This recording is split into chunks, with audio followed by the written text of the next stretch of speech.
Assalamualaikum warahmatullahi wabarakatuh. Salam dan bahagia. Perkenalkan, kami dari kelompok manufaktur 4B yang beranggotakan sebagai berikut. Assalamualaikum warahmatullahi wabarakatuh. Perkenalkan, nama saya Alfitus Sultan Alfiansyah, NIM 20200120052. Di sini saya dan juga anggota kelompok saya akan menjelaskan mengenai proses bubut luar dan dalam, dan juga proses undercut dan pembubutan ulir. Yang pertama yaitu pembubutan muka atau face cutting atau facing. Pembubutan muka merupakan proses penyayatan di mana gerakan pahat bubut tegak lurus dengan sumbu putar benda kerja atau radial.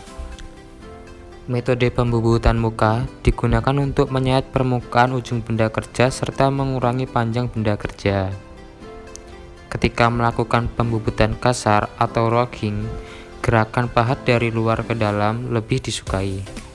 Sebaliknya, ketika melakukan finishing, gerakan pahat dari dalam keluar lebih cocok diterapkan. Alat potong yang digunakan yaitu ISO 2, ISO 3, ISO 4, ISO 5. Yang sering digunakan adalah ISO 2. Selanjutnya, cutting off. Cutting off merupakan pemotongan benda kerja dengan pahat bubut. Pada proses cutting off, pahat bubut yang digunakan memiliki ujung potong yang miring menuju sumbu benda kerja. Oleh karena itu, pahat bubut ini memiliki sudut kurang dari 90 derajat. Dengan bentuk ujung pemotongan yang miring, akan diperoleh permukaan pemotongan tanpa sisa atau permukaan yang rata pada ujung benda kerja. Cut off cutting pada dasarnya sama dengan penguliran, akan tetapi bertujuan untuk memotong benda kerja menjadi dua bagian dengan alat potong mirip dengan ISO 7 atau ISO 7. Selanjutnya, recessing atau pembubutan alur atau grooving. Recessing merupakan penyayatan pada benda kerja yang bertujuan untuk membentuk sebuah alur. Ujung potong pahat yang digunakan biasanya sejajar dengan sumbu benda kerja atau sudut pahat 90 derajat. Recessing mirip dengan cutting off. Perbedaan keduanya hanya terletak pada bentuk atau sudut pahat saja. Recessing biasanya digunakan membuat pembebas pada menguliran atau bisa juga untuk tempat pemasangan snap ring. Pembubutan alur dapat dilakukan pada diameter luar dan dalam. Alat potong yang digunakan adalah ISO 7 atau ISO 7 dan pahat alur dalam. Selanjutnya, parting. Parting merupakan pembubutan di mana pahat bubut bergerak sejajar maupun tegak lurus terhadap sumbu benda kerja. Sesuai dengan namanya, parting digunakan untuk memotong atau memisahkan benda kerja. Beberapa juga mengenal parting sama dengan cutting off. Selanjutnya, bitting. Bitting merupakan pembubutan ujung atau muka di mana arah pemakanan ujung pahat sejajar dengan sumbu benda kerja. Metode bitting biasanya digunakan untuk membuat alur atau lubang besar pada permukaan ujung benda kerja. Salam dan bahagia.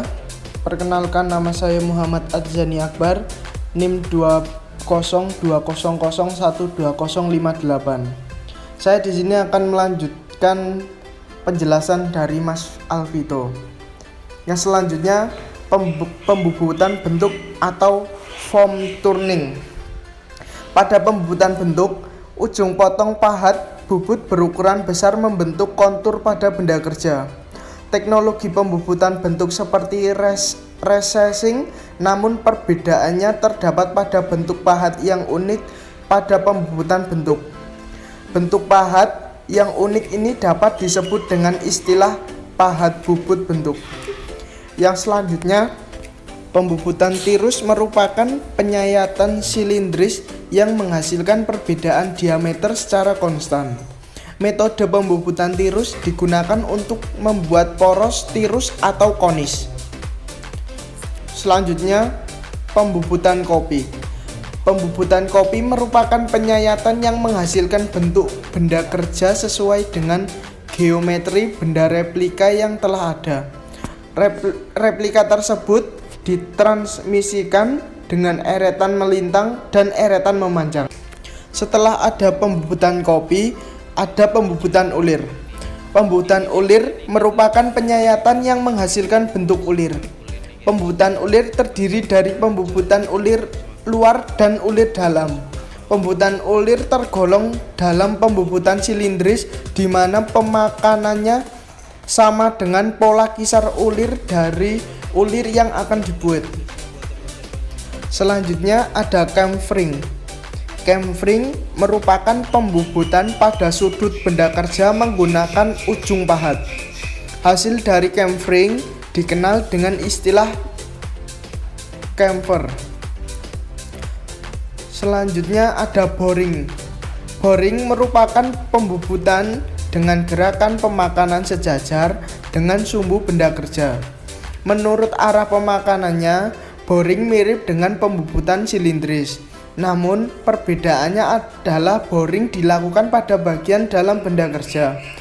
Boring bertujuan untuk memperbesar diameter lubang pada benda kerja.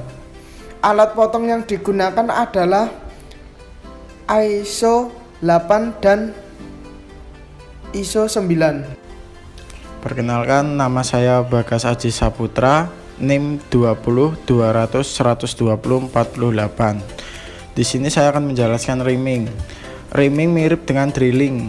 Reaming bertujuan untuk memperbesar diameter lubang hasil pengeboran. Selain itu, reaming juga digunakan untuk memperhalus permukaan lubang. Proses reaming merupakan proses lanjutan dari drilling, meskipun tidak wajib dilakukan proses reaming. Selanjutnya, knurling. Knurling sebenarnya bukan termasuk proses penyayatan. Knurling merupakan proses pembentukan logam yang digunakan untuk membuat pola arsiran yang bersilang pada permukaan benda kerja. Kartel atau knurling pada bagian mesin berfungsi sebagai pegangan agar tidak licin. Pada mesin bubut, pengartelan dilakukan dengan roda kartel yang berukuran standar. Proses ini tidak memotong melainkan menekan atau menusuk benda kerja sehingga membentuk alur-alur kartel. Bentuk profil hasil kartel pada umumnya lurus, miring, atau silang. Pembubutan ekstrintik. Ekstrintik merupakan sebuah poros yang mempunyai kedudukan senter atau garis tengah diameter yang berbeda posisi atau tergeser. Pada pembubutan ini dapat dilakukan dengan cara menggeser posisi pencekaman benda kerja sejauh ukuran yang diminta dengan alat cekam for-jaw choke independent, atau bisa juga dengan metode penjepitan Bethune center. Dengan catatan lubang senter sudah dibuat eksentrik.